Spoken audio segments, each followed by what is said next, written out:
Salut à tous, c'est Arthur de Farming Together. Comme vous avez pu le voir sur les premières images que je vous ai montrées dans cette vidéo, je suis au bord de la mer et plus précisément sur les côtes nordistes. Et donc je vous cache pas qu'on va aller découvrir un produit typique du Nord. Mais pour l'instant, je vais faire quelques images de la mer tant que j'y suis. Ensuite, je vais vous emmener sur le lieu du tournage à la découverte de cette structure particulière. Et on en profitera aussi pour découvrir de très beaux ensembles aujourd'hui de semis, donc de nos marques Sulky et Sky. Et restez jusqu'à la fin puisque je vous réserve une petite surprise sur une méthode culturale peu ordinaire concernant le produit que nous allons découvrir aujourd'hui. Et je vous souhaite une bonne vidéo.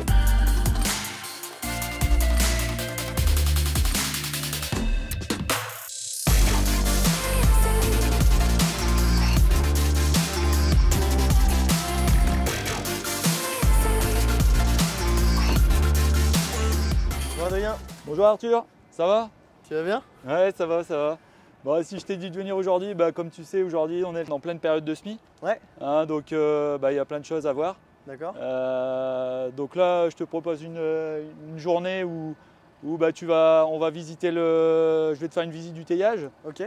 On va regarder aussi quelques semis, hein, les semis qui sont en train de se réaliser. Et puis la troisième chose, on ira voir aussi les essais qu'on va semer aussi aujourd'hui. Ok, ça marche. Bon, moi je te suis. Donc à la lignée, on a 450 adhérents qui vont livrer leur paille du 1er janvier au 31 décembre. La coopérative tourne 5 jours sur 7. Est-ce qu'ils sont en 3-8 ou quelque chose comme ça? Ouais, voilà, on est en 3-8. Ouais. Ok. Donc ici, on va arriver tout doucement sur le bâtiment de stockage, donc avant rentrer en transformation. Donc oui, la coopérative, donc du coup pour tout ce qui est partie plaine, donc on est deux responsables de plaine à faire le suivi de nos 450 producteurs pour 5000 hectares de lin qui sont répartis sur tout notre bassin de production. Alors notre bassin de production, ça va de la frontière belge jusqu'au Cap Griné. Et ensuite on a un deuxième secteur qui est le secteur qu'on appelle secteur sud, secteur du Cambrésis. Ouais. C'est un secteur qui démarre à l'ouest de Cambrai et on va jusque dans le Vermandois, jusque dans l'Aisne, jusqu'au nord de Marle. Et j'ai une petite question parce que certaines personnes de notre chaîne qui suivent notre chaîne ne connaissent pas le lin. Ouais. À quoi ça sert le lin concrètement? Comment il est produit? Et qu'est-ce que vous faites sur cette base? Ouais. Alors le lin, ici en fait on produit du lin textile. Hein. Donc le premier objectif de produire du lin, c'est de produire de la fibre pour faire du textile à destination de la filature, pour créer un fil et justement après confectionner du tissu et créer les vêtements. Donc ça c'est vraiment le but. Donc on est vraiment en amont de la chaîne. On reçoit les pailles de nos producteurs, on les taille. Donc en fait on transforme, on obtient cette fibre. Et cette fibre, après, on l'enroule, on verra tout à l'heure au teillage, on enroule en balles rondes, un peu de ce type-là. Et ces balles-là partent chez nos filateurs, chez nos clients filateurs, pour fabriquer un fil. Et donc nous, en fait, le teillage, en fait, c'est une extraction qui est uniquement mécanique, où on va extraire la fibre qui est présente dans la plante. Et donc c'est uniquement un processus mécanique. Ce processus-là, en fait, il se fait en deux étapes. D'abord un broyage, on va casser la structure du lin. Hein. Okay. On va tout simplement casser cette structure-là. Et ensuite, on a une deuxième partie. C'est en fait le lin, ça s'appelle les cangages. On va passer le lin dans des turbines, hein, des turbines munies de couteaux, qui vont venir en fait nettoyer le lin, nettoyer la fibre. Et donc en fait, bien sûr c'est un processus qui est industrialisé, hein, donc qui va très vite. Mais là je vous montre un peu ce que la machine elle fait. C'est-à-dire qu'elle va nettoyer cette fibre. Okay. Et bien sûr des deux côtés. Hein. Donc ce qui tombe là, c'est les anas. Donc ça en fait c'est l'écorce, c'est la lignine, c'est la structure de la fibre. Qui va être valorisé peut-être? Ouais, en fait, la moitié de ce qui rentre à la coopérative, la moitié, c'est des anas, okay. Hein, donc en volume. Donc les anas, la valorisation eh ben, c'est lit de chair animale ou également ameublement hein, pour faire du panneau aggloméré. Alors nous, la majorité de nos ANA partent en lit de chair animale, lit de chair plutôt de luxe ou lit de chair poulailler, etc. Ensuite, le teillage, donc pendant que je vous parle, je continue à nettoyer la fibre. Et donc, j'obtiens un deuxième produit du lin, c'est les fibres courtes. Hein, parce que comme c'est un processus mécanique, on vient casser, on vient graisser la fibre. Donc, on produit de la fibre courte. Donc ça, c'est pareil, ça va être reparti en valorisation pour le textile, pour celles qui sont de bonne qualité. Celles qui sont de mauvaise qualité, ça va partir en papeterie. Et il y a un troisième produit qu'on récupère, bien sûr, c'est la graine, hein, qui va être également valorisée aussi, en filière animale, ou également en huilerie. Et puis, au final, on obtient le produit noble, qui est la fibre longue, hein, donc, qui est nettoyée. Quand vous je suppose que vous faites de la sélection de lin.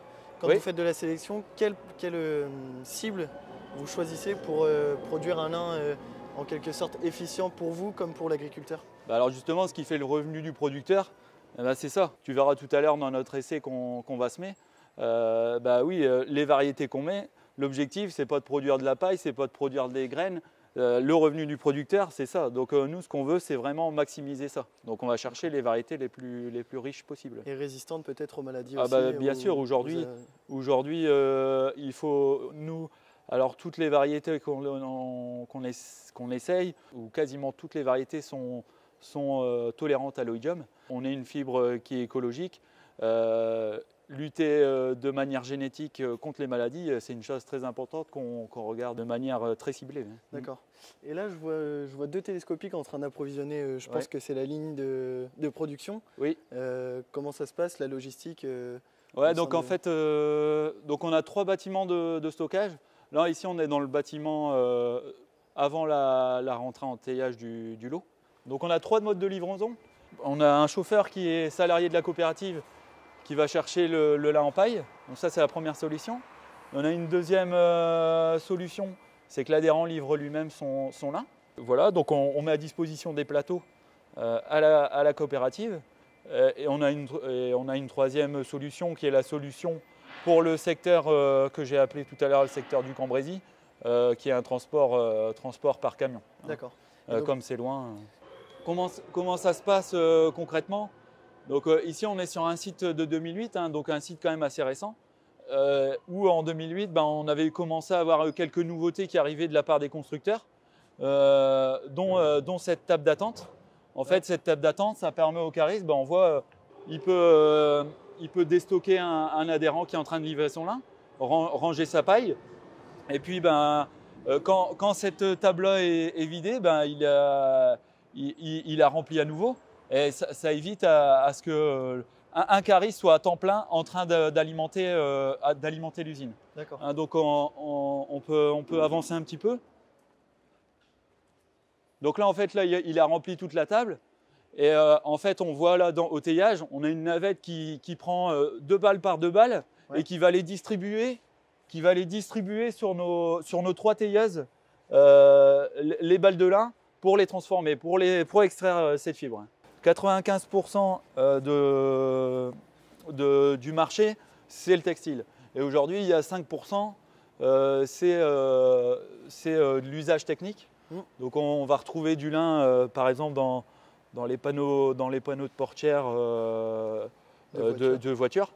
Hein, parce qu'aujourd'hui, les constructeurs veulent des produits recyclables, veulent de la recyclabilité, veulent aussi alléger le poids. Il faut savoir que le lin, la fibre de lin, les caractéristiques sont proches du carbone, sauf que bien sûr on a la recyclabilité et l'origine naturelle. Donc aujourd'hui il y a plein de marchés qui vont, j'en suis sûr, dans quelques années s'ouvrir à nous et encore donner une dynamique encore peut-être plus importante à notre filière. Donc le lin est un produit à suivre de près. Ah oui, tout à fait. Je te propose, c'est d'aller dans le cœur du sujet, visiter le teillage. Okay. Par contre, mesures sanitaires oblige, c'est masque obligatoire. Ok, ça va.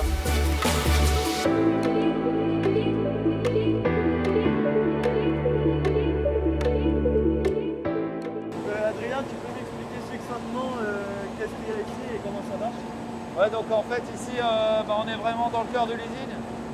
3 tailleuses. Donc là on est vraiment dans l'opération de transformation. Alors en moyenne au taillage on taille environ 1 hectare à l'heure. Un bon 2,5 tonnes de paille par tailleuse. Le lin est convoyé avec la chaîne à maillon que tu peux voir là. La fibre longue continue sur sa chaîne à maillon. Tout ce qui est sous-produit, donc comme je disais, ana, étoupe et graines, tout ça tombe dans la cave, est récupéré de manière pneumatique et ça s'en va de l'autre côté de l'usine pour séparer ces trois sous-produits.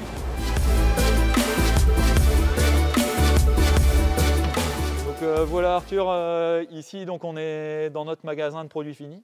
Ouais, okay. Pourquoi on l'appelle magasin? Parce que nos acheteurs se déplacent physiquement pour acheter leur matière. Donc on essaye à ce que notre magasin, comme quand tu vas au supermarché, soit le mieux représenté possible. Ouais. Donc ici dans ce magasin-là, tu vas retrouver les 2 produits qui sont la fibre. Tu vas retrouver la fibre longue. Donc la fibre longue, c'est ce qui est enroulé en balle. Alors une balle, c'est environ 100 kg. On voit les poids qui sont affichés. Donc les balles, c'est ça, c'est la fibre. C'est la fibre longue. Alors pourquoi il y a sur chaque balle, je vois il y a des bouts d'échantillons, c'est pour que l'acheteur voilà. voit le produit? C'est pour que l'acheteur, comme on a quelque chose qui est enroulé, on n'a pas forcément une belle vision. L'échantillon permet justement de savoir ce qu'il achète. Et ensuite, on retrouve ce qu'on disait tout à l'heure, les étoupes ou fibres courtes, qui sont issues du processus mécanique de taillage. Voilà, ces étoupes-là, bien sûr, vont repartir dans la filière textile pour également refaire du fil de la même manière que le lin taillé. Mais alors, avant d'y aller, j'ai une petite question pour toi.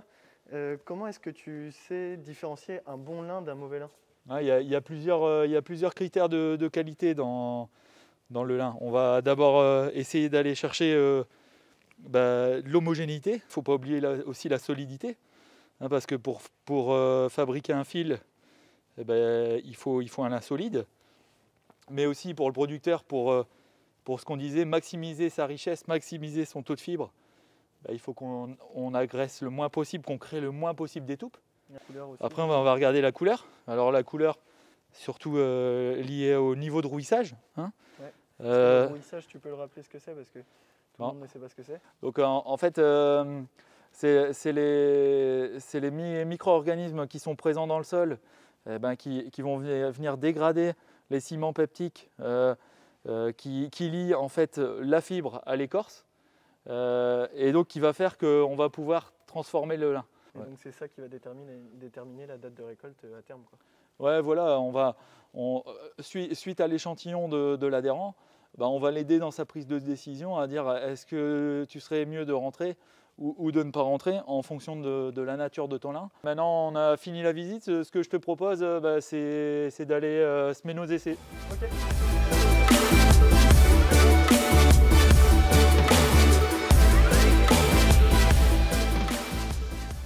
Donc là nous voilà sur l'essai, Adrien? Ouais, c'est ça, ouais, nous voilà sur la plateforme 2021. Donc tous les ans, on met en place des essais sur différents thèmes. Cette année, on a choisi de travailler 2 thèmes. Le traditionnel essai variété, ouais. Qui est super important. Et un autre thème qu'on a voulu aussi travailler, c'est l'essai de la lutte contre les altises. Donc en fait, l'essai variété, ça permet quoi aujourd'hui? Sur l'essai, on va présenter 22 variétés. Donc 22 variétés, il y en a 10-12 qui sont cultivées ici à la coopérative pour l'instant. Et puis on va s'intéresser à l'amont, c'est-à-dire les nouvelles variétés que les sélectionneurs nous trouvent. Et puis l'objectif, c'est de voir si elles sont adaptées à notre terroir. D'accord, parce que vous travaillez, comme tu dis, avec des obtenteurs. C'est ça. Et il y en a en particulier, ils vous fournissent des nouvelles semences tous les ans, ou comment ça se passe? Ouais, donc en fait, nous on a la grande chance, la grande particularité, c'est d'avoir un organisme qui fait le travail des semences, donc le nettoyage et le traitement des semences. Et donc nous, ça c'est une grande force.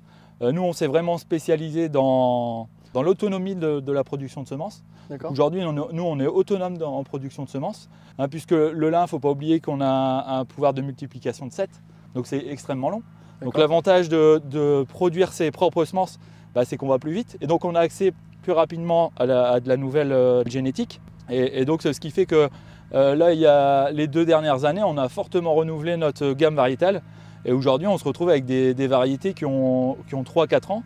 Donc des variétés assez récentes. Le travail qu'on fait là actuellement, c'est que les 10 autres variétés qui sont des nouvelles variétés, est-ce qu'elles sont adaptées au terroir? Et est-ce qu'il y a un objectif, est-ce qu'il y a un réel intérêt à les multiplier ou pas ici dans notre secteur? D'accord. Donc c'est l'intérêt de laisser variété. Et donc là, il y a 400 microparcelles, tu me disais? Ouais, c'est ça, 400 microparcelles de 2 mètres par 10 qui vont être semées là aujourd'hui par notre prestataire. Et tu me disais, il y a pas mal de monde là en ce moment qui est en train de semer le lin. Oui. Et est-ce que tu aurais des contacts à me donner pour aller faire quelques belles images? Ouais, je vais t'envoyer les coordonnées GPS de tous les producteurs qui sèment, et puis tu vas pouvoir aller voir. Bon d'accord, ça marche. En tout cas, merci de m'avoir fait visiter la linière et puis à une prochaine. Ouais, merci, à bientôt Arthur. Au revoir.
Voilà à la fameuse surprise dont je vous avais parlé au début de la vidéo.